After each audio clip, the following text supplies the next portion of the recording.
Dr. Sonia Guillen is one of the leading authorities on ancient civilizations in Peru. She spent the last 11 years working in the country's southern deserts, searching for a civilization that managed to survive here more than 1,000 years ago. April is Sonia's busiest time. She will spend the next 3 months digging the desert sands, uncovering the secrets of the dead. Well, I wanted to do what I'm doing since I was a child, and I've been really privileged. I have visited mummies in many different places in the world. It is the ancient people of these desert sands that have captivated Sonia. Their preserved remains lie buried here in one of the harshest environments in the world. 500 years before the Inca ruled this land, the Chiribayas settled in the southernmost reaches of Peru. On the fringes of the Atacama Desert, the valley was carved out by the Osmore River. A narrow green oasis in the Ilo Valley helped the Chiribaya survive these tough conditions. Their communities stretched from the Pacific coast 25 miles inland. There may have been around 30,000 people living here, but their simple mud houses have not survived the centuries. It's only by excavating their graves that Sonia and her team can piece together how this lost civilization lived. We're going to Chiribaya Baja now. This is one of the archaeological sites we've been working at through the years. And we are going to work with some tombs that have been exposed. My job is full of amazing events. Every day I can't help but being surprised by something new, even though I've been here enough years to sort of think that I know most of what's going to happen. Sonia's latest site is 3 miles inland from the coast, on the edges of the Atacama Desert.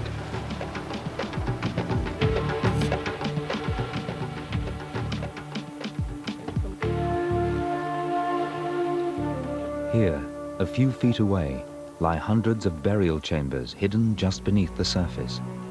They're not elaborate, only simple pits in the sand.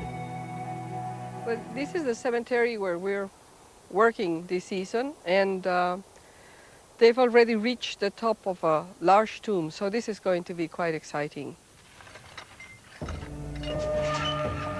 Sonia's team marks out small areas to work in. They know from past experience that they are likely to find at least a dozen tombs here. Sometimes graves are even stacked one on top of the other.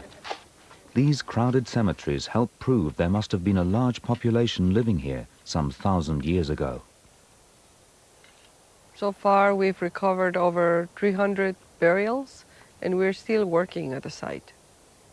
The tombs are all that is left of the Chiribaya's world, which spanned 500 years. Sonia must use these finds to help her build up a picture of their lifestyle, and it's not just human remains that are providing an insight. At an earlier dig, the team uncovered a mummified llama, flattened and fragile after some 1,000 years under the sand. It had been sacrificed and laid in a place of honor. It must have represented one of the Chiribaya's most valuable resources.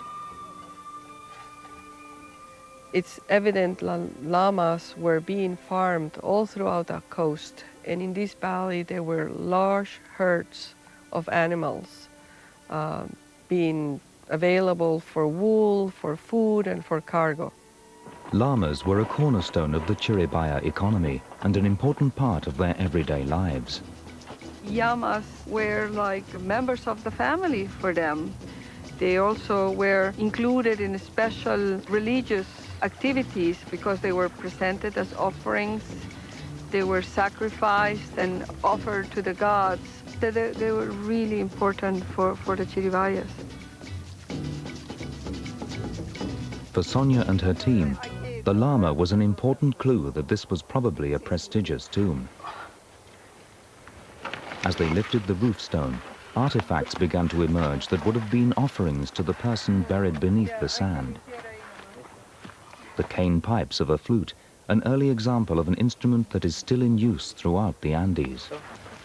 This is the underlayer of this musical instrument.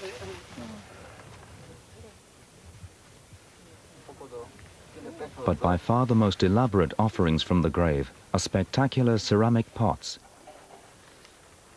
The artwork still clear even after 1,000 years underground. The pots were probably used to carry water or for cooking. The Chiribaya believed they would need these household goods in the next life. Most mummies have at least one piece of fine pottery buried with them.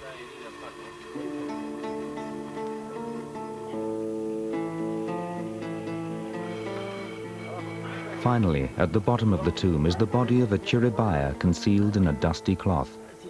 It seems this ancient civilization believed that preserving the body would allow the spirit to endure, so every effort was made to keep it intact for as long as possible. The Chiribaya may have realized that desert sand would help preserve their dead. Finding mummies here is connected to the fact that we are in one of the driest deserts in the world. But moreover, the soils are full of nitrates. These salts prevent decomposition because they don't allow bacteria to thrive. So bodies are dried before they can decompose.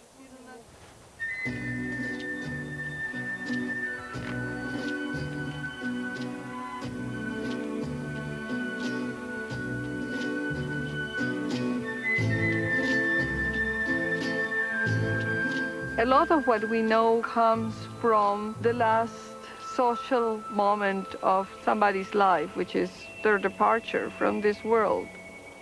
Funerals are also made for the living, not just for the dead person. What you're seeing in these cemeteries is human behavior. You can feel the sorrow that was around. Everything the team recovers from the site is brought back to Sonia's research center, a mile down the road.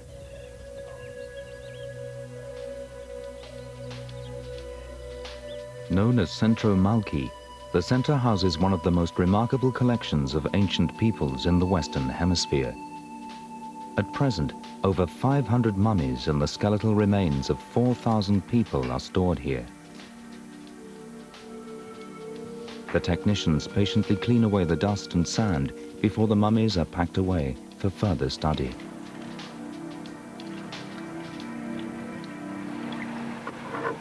But it's not just the mummies that are important. The ceramics found with the bodies also have a story to tell. The white dots on the edge of this vessel are a classic Chiribayan trademark. The most recent mummy find has been brought to the center. In the courtyard, each offering is put in exactly the same position as when the body was first placed in the tomb. We are not only trying to recover artifacts or human remains, we're trying to reconstruct human activity. We're trying to reconstruct rituals. They were giving to this person something to take to the other world. This individual was buried with typical Chiribaya offerings, including 8 ceramic vessels and the heads of 2 sacrificed llamas.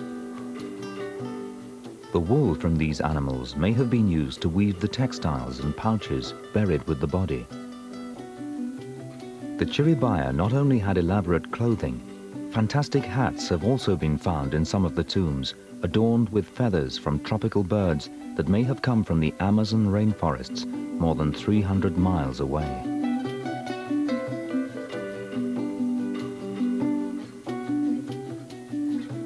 This is a very harsh environment.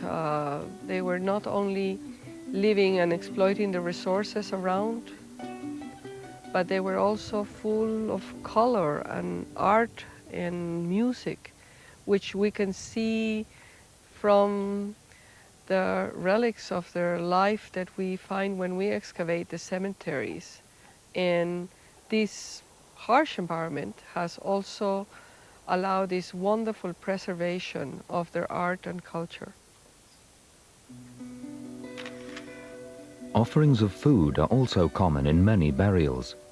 Though darkened and stale after 1,000 years underground, the food still looks remarkably fresh.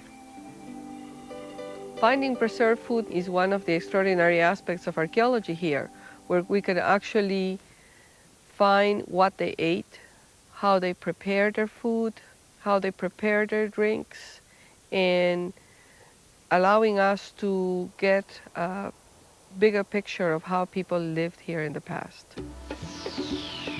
So far, Sonia has found over 300 mummies at the Chiribaya Baja site. But with the help of pioneering new technologies and the stunning discovery of a specially preserved body, more secrets of the desert mummies are about to be revealed.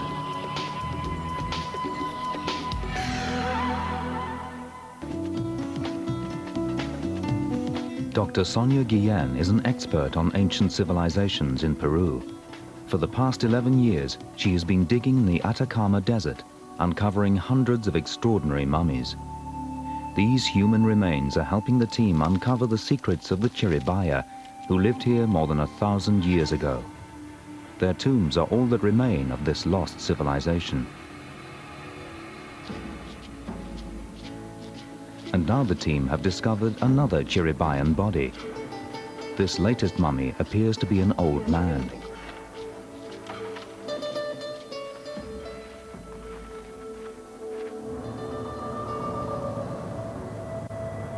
It's a short truck ride to Sonia's research center. She's hoping new technology will be able to help her unravel more about this ancient Chiribayan's history. Jerry Conlow and Ron Beckett from Quinnipiac College in Connecticut have helped pioneer new techniques for X-raying mummies in the field.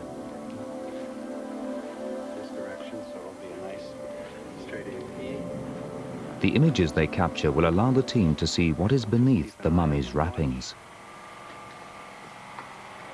So now it's a matter of developing the film, keeping our fingers crossed. You got it? Anyway?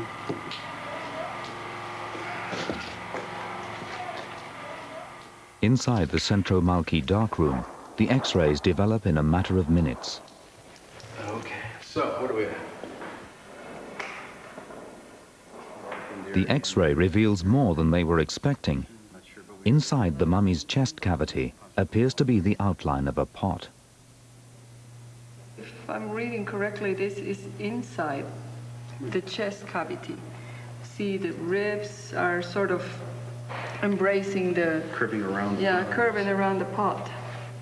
Now, I've seen other cases where they've taken out the lungs, the liver, everything. They've cleaned it thoroughly, and they put wool and artifacts inside. So I would bet this is an embalmed body, and I think it's worth it unwrapping this bundle to confirm this. We've had very few of these cases here. We knew there were embalmed bodies, but sort of finding a pot inside somebody's chest cavity was sort of still unexpected and still caused us a lot of surprise. The pot appears to have been put in the place of the internal organs. When ancient civilizations mummified their dead, these were sometimes removed to stop the body from decomposing. Just a handful of the mummies examined by Sonia have been given this special treatment. It suggests that only important members of Chiribaya society received this extra care. Sonia has decided to unwrap the mummy to find out more. It's a difficult phase to figure out. There's some gray hair that have turned gold, just like mine. Unwrapping the mummy is an incredibly intricate process. The mummy has survived under the sand for more than 1,000 years. Any false move now could destroy valuable evidence about the Chiribaya. The X-ray also revealed there was no sign of damage to any of the bones. This is an indication that the Chiribaya seem to have been a peaceful civilization. They were not warriors. They were people living in this harsh environment, keeping to themselves, connecting to their neighbors in a peaceful manner.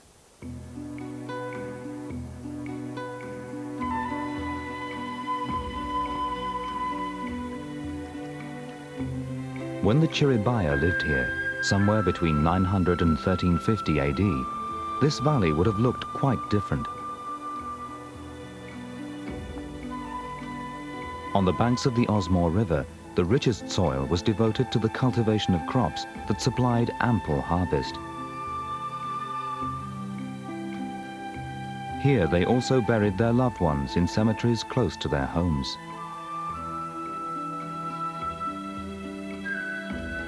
The Chiribaya used vegetable dyes for color and were expert weavers, designing highly patterned and elaborate textiles.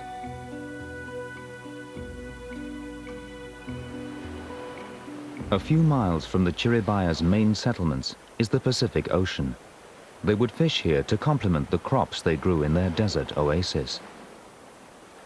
The Chiribaya used log rafts to get out to sea and stretched hand-woven nets along the coastline. From the shore, they hauled in whatever catch the sea had to offer. In this way, the Chiribaya maximized every resource available to them in this marginal land. 1,000 years later, Sonia turns to techniques from the 21st century to find out more about the burial practices of this ancient civilization. A tiny camera, an endoscope, is about to be placed inside the mummy to see if it can pinpoint a pot that is inside the chest and reveal if there is anything inside. Oh, that's so much better. That's all you clean it? Okay. Oh. Can you see something? The camera can travel easily through the inside of the body.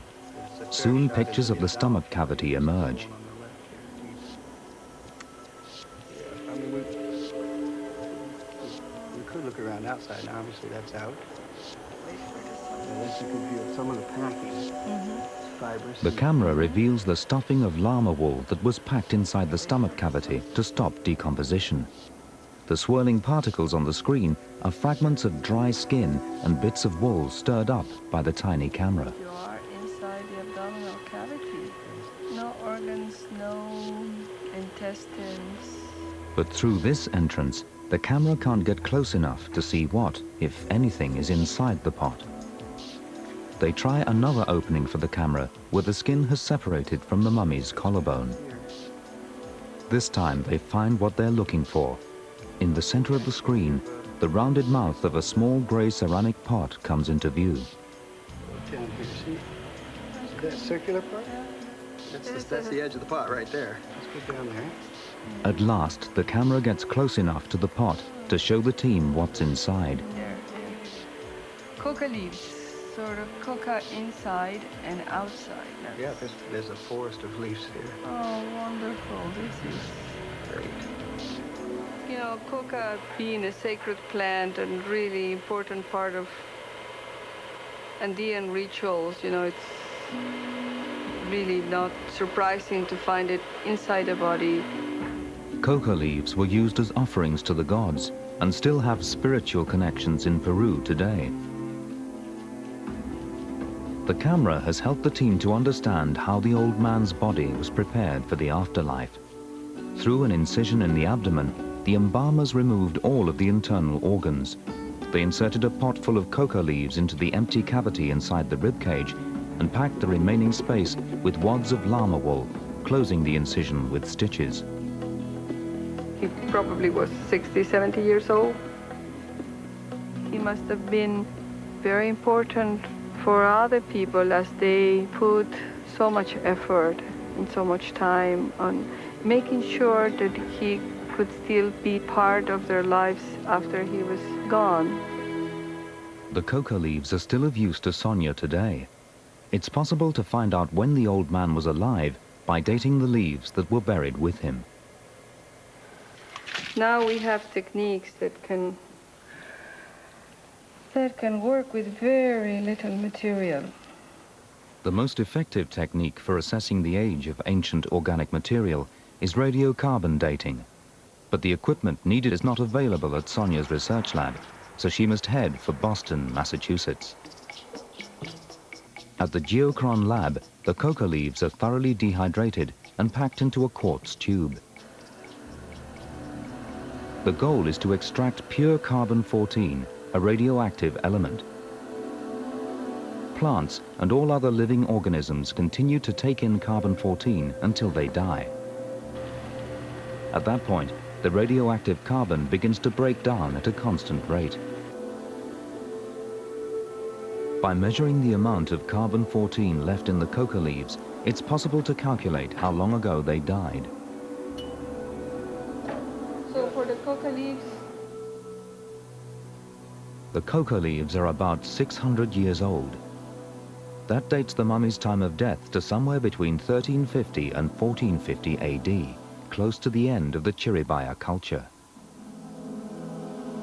Finding the old embalmed man was very significant because he was one more of the very few artificially preserved bodies we have found here. So far, only 20 out of the hundreds of mummies discovered have been treated in this way. If these people were the elite of the Chiribayan society, it suggests a small ruling class. The Chiribaya were very much different to other Andean groups, especially the Incas. They were not a hierarchical society. You don't find burials of people that receive lots of indications of concentration of wealth, and there's not much of an evidence of intergroup warfare.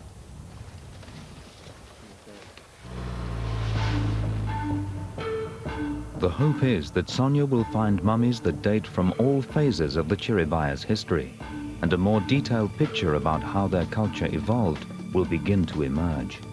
There's something we can learn from these people that 1,000 years ago, from this very tiny oasis, could get enough resources not only to survive, but to live peacefully and surrounded by color, by art, by music, by love.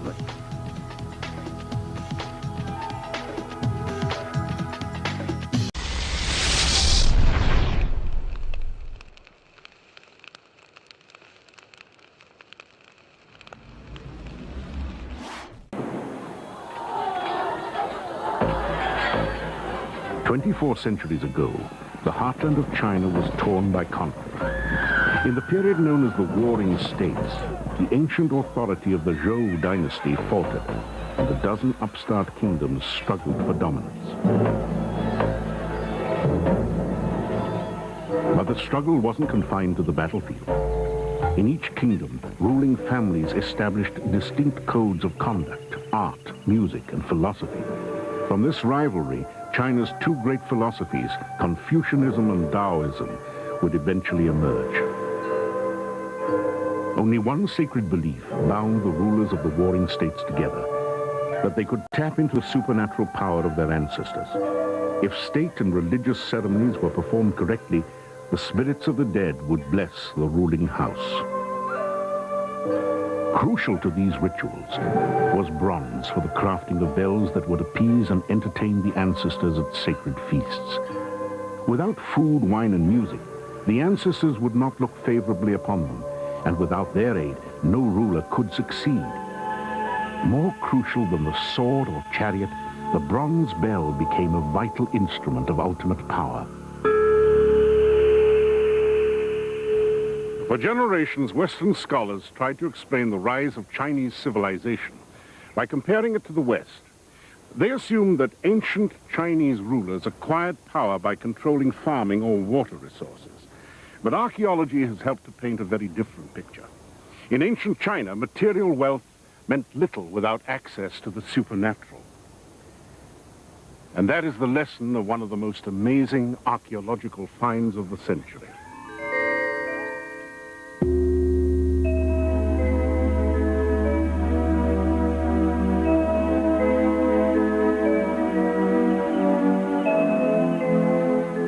In 1977, a nondescript hill in the province of Hubei in central China was about to make history. A detachment of the People's Liberation Army was ordered to level the hill to make way for a factory. They hit on a strange layer of grey soil, which they reported to local authorities. Then a few months later, they struck large stone slabs, which turned out to be the lining of a massive burial pit 70 feet across. Archaeologists moved in. Digging down through the protective layers of soil and clay, the team finally reached a series of massive timbers.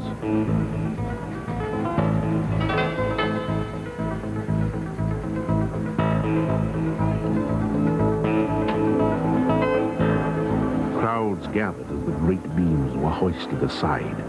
Among the witnesses was archaeologist Chu Zimei, now director of the Provincial Museum.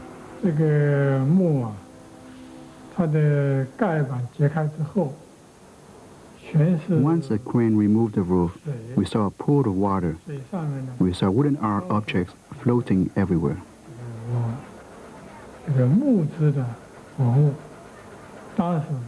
There were many wooden art objects.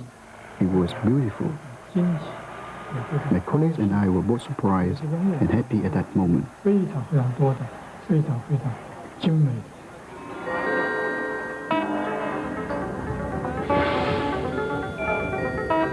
They had uncovered the tomb of a ruler buried with 7,000 of his possessions.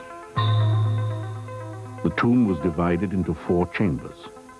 In one of the side chambers, they found a series of coffins made of lacquered wood. One coffin was larger than all the others. It contained the bones of a man of about 45 years of age. The coffin was surrounded by bells. When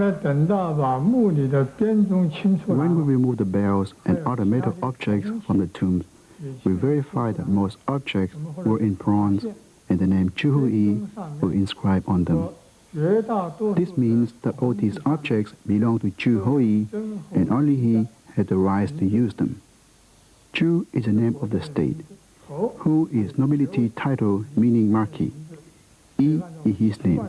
It is customary to name the owner of the tomb in this manner. Alongside the casket of the Marquis Yi lay 8 smaller coffins, all containing female skeletons.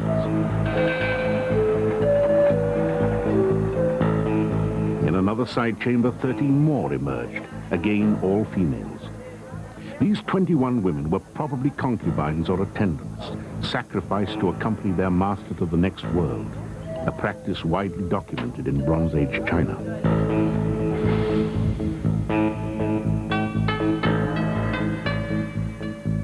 Since the skeletons bore no obvious signs of injury, it's possible the women were strangled.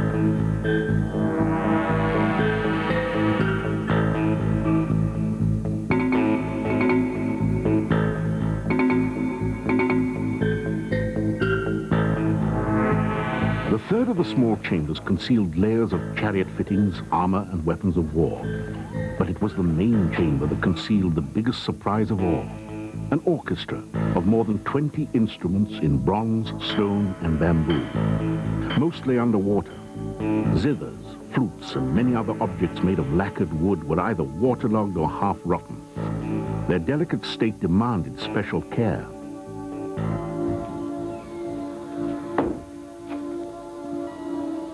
At the Hubei Museum, the challenge of preserving the fragile wooden finds led to years of experimentation to duplicate ancient Chinese lacquer.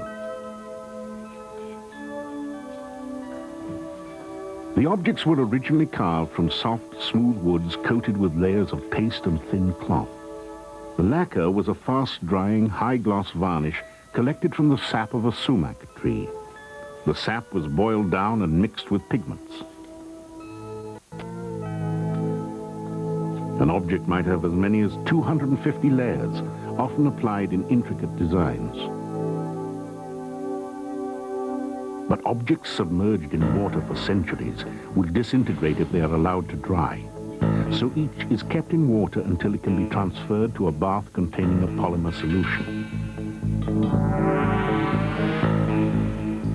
After 2 months, the water inside the object is replaced by the polymer. The result is an artifact, half wood, half polymer, with the original lacquer coating intact.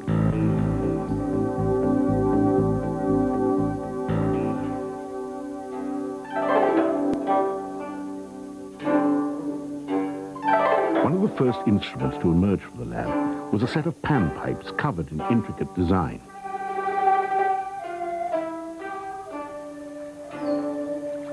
Chinese legends say that the principle of musical pitch was discovered when a sage named Ling Lung took bamboo pipes like these and tuned them to the call of the mythical bird, the phoenix. More elaborate instruments were reconstructed in the lab. 7 great zithers, one with 25 silk strings, are among the earliest and most complete ever found. Wear marks on the sound box prove that the zithers were played for some time before burial.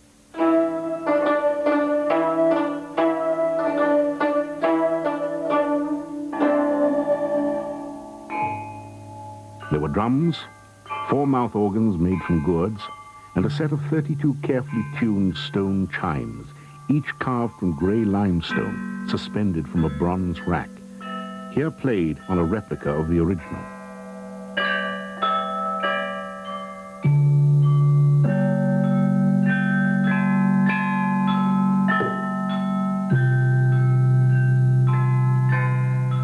But there is nothing in the world of ancient music to match the magnificent set of bells, 64 of them, made from over 5 tons of cast bronze.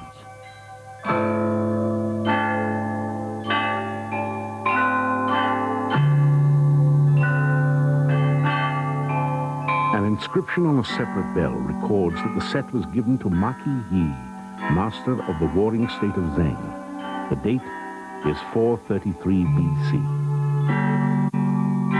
Unfortunately, no music from this period has survived to be played on the bells. Even so, for experts in early Chinese music like Kenneth DeWaskin of the University of Michigan, the discovery of the bell set came as a revelation. The Marquis Yi was ruler of a small feudal state called Zheng in 5th century BC China during what's called the Warring States period. Actually, we knew nothing about the Marquis or his state of Zheng until this remarkable bell set was discovered. So it was through the discovery of these bells and the other items in the tombs that archaeologists and historians learned about the existence of this important person. These bells have no clappers. They were struck by wooden hammers and poles discovered in the tomb. Every bell has a unique feature that took music historians completely by surprise.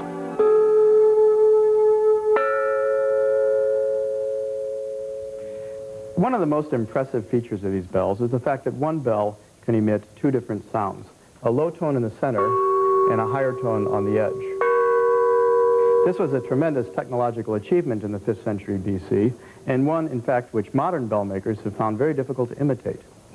Now, this took a lot of effort, and one question is, why did the Chinese commit so much work to making one bell which could emit 2 tones? DeWaskin believes the 2 tones reflect the idea of a universe governed by 2 opposing yet harmonious forces, the concept of yin and yang. Well, archaeological remnants have demonstrated to us that from very early on, Chinese culture was interested in balance and symmetry.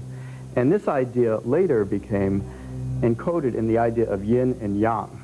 All of life, all the activity in the world is a result of 2 competing and interacting forces. So the day is made by the sun and the moon, by daylight and night. Human life is created by male and female. All the activity on the earth is the interaction of heaven and earth, and so forth and so on. The bells themselves are demonstrations of how 2 forces can interact at once. And so we have this effect of 2 notes in one bell. Every bell carries an inscription identifying the 2 tones it was supposed to produce.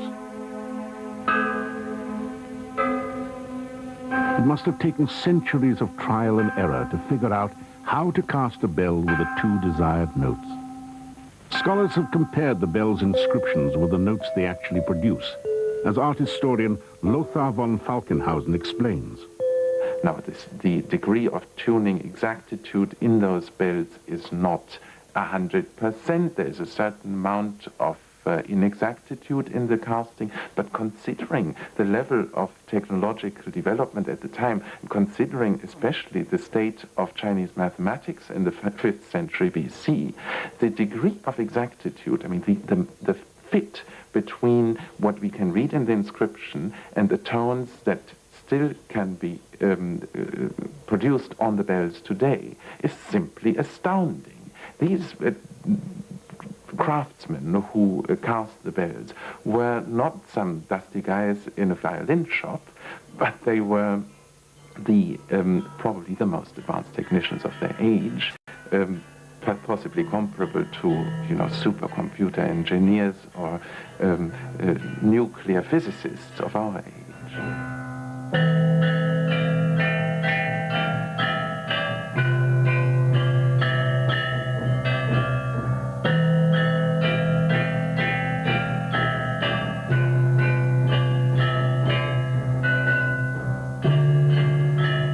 It took 5,000 pounds of bronze to make the bell set, vastly outweighing the amount invested in the Marquis's weapons, armor, and chariot fittings. His military equipment was stored in a side room, but the orchestra was the centerpiece of the burial. It filled the entire central chamber of the tomb. Music was a way of making people move in harmony without any visible forces of coercion. In other words, without laws and without police, when people danced, they all moved together. And that became in early China a very important metaphor for ideal social harmony. Even the famous Chinese philosopher and teacher Confucius danced with his disciples every day as a way of communicating to them what he thought the ideal society should be like.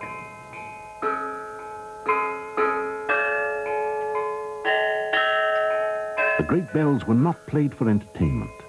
Poems dating back centuries before Marquis Yi's time describe ceremonial feasts held by noble families for their ancestors.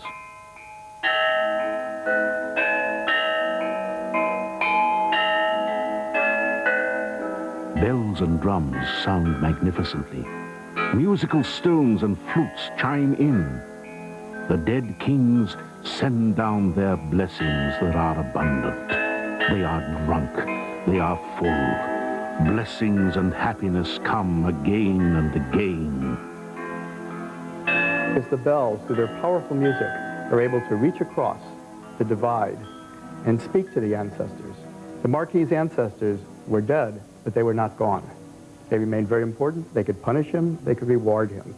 They could help him maintain his power. They could take it away. He had to demonstrate his gratitude to them, because not only did they give him his body and his life, but they gave him his fiefdom. And in order to maintain the contact to these supernatural powers, these rituals and sacrifices had to be performed according to a strict schedule. And it was in that context that the music was performed on the instruments, and that, of course, these many splendid ritual vessels that were discovered in the same tomb were also used. And they were simply the most important thing that a state could have.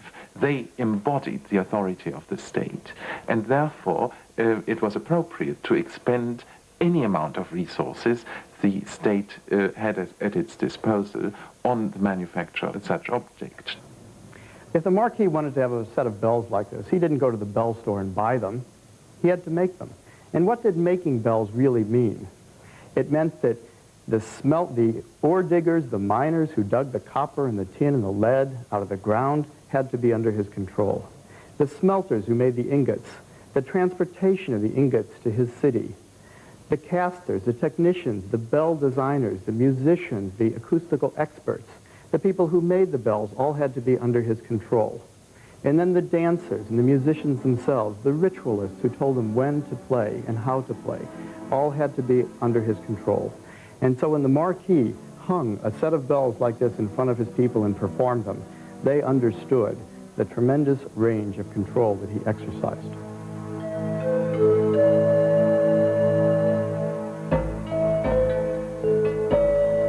Ritual feasts were critical to maintaining the power of rulers. And because so many resources were lavished on the bells, the instruments themselves became powerful symbols of authority.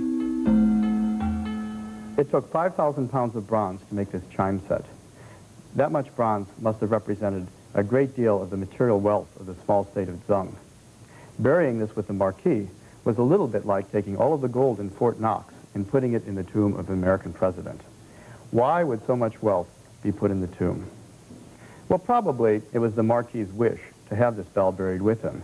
And since the marquis, like his own ancestors, would be dead but not gone, he could continue to exercise power over his descendants, and they would pretty much have to observe his wishes. What was his vision of life after death that made him interested in having the bells? Well, we don't know everything about life after death in early Chinese view, but we do know that the idea of what happened in the tomb was not so different from life on Earth. People needed to eat. People could still enjoy the pleasures of music and other pleasures of that sort. So the bells were there, lights were there. Very often one finds lamps. And of course the marquis had 21 young girls who we might assume were dancers or possibly even his consorts buried with him in the tomb. The inscriptions on the bells reveal another surprising fact. Each of the rival warring states had its own special musical language. The inscriptions provided a guide for the musicians so that if the ruler of another state paid a visit, they could play in a style appropriate to the identity of their visitors. Rivalries between the states were fought out in a kind of ceremonial war of music. Now, already in feudal China, the texts talk about some rulers being cultural rulers and some rulers being military rulers. It's evident from the amount of wealth and resources that the marquis invested in his music that he belonged to the class of cultural rulers. And he probably depended on his very powerful neighboring country of Chu for the military security of his fiefdom in Zheng. But the era of the warring states came to an end when the first of China's emperors finally unified the country in 221 BC. The struggle for supremacy was over. The great ceremonial orchestras disappeared. The ritual and politics of the musical feasts became obsolete as beliefs and power structures shifted. Even in Marquis Yi's time, we can see the shape of music to come. In the side chamber where the coffins of the Marquis and 8 of his attendants were found was a small collection of zithers, mouth organs, and a drum. On these instruments, the music was played purely for his entertainment. Replicas of the instruments still charm the ear, as they must have 24 centuries ago.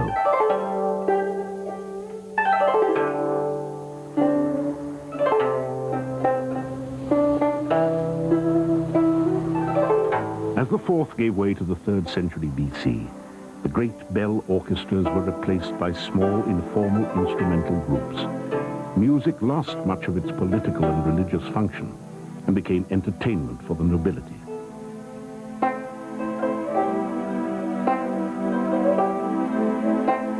Royal feasts changed from pompous occasions for the dead to mere indulgences for the living. The puritanical followers of Confucius railed against the new music and the spirit of debauchery and lewdness that came with it. Certainly an era had vanished. The great ringing tones of the Bronze Age bells never again echoed through the royal courts of China.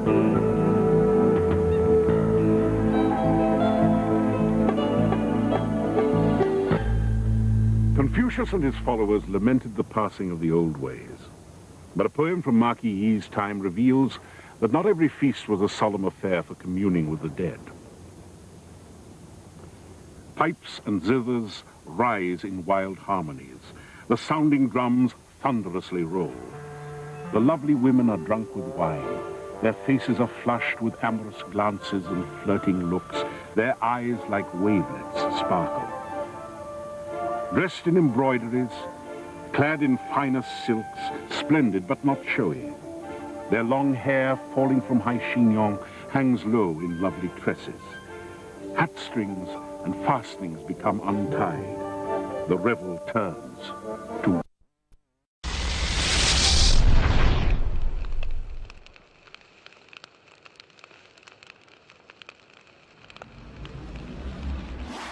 And we are going to work with some tombs that have been exposed. My job is full of amazing events. Every day I can't help but being surprised by something new, even though I've been here enough years to sort of think that I know most of what's going to happen. Sonia's latest site is 3 miles inland from the coast, on the edges of the Atacama Desert.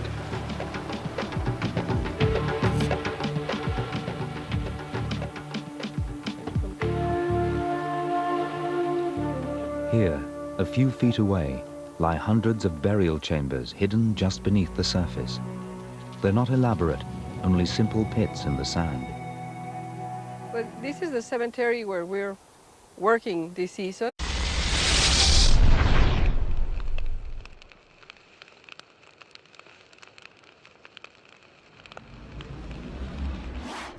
Dr. Sonia Guillen is one of the leading authorities on ancient civilizations in Peru.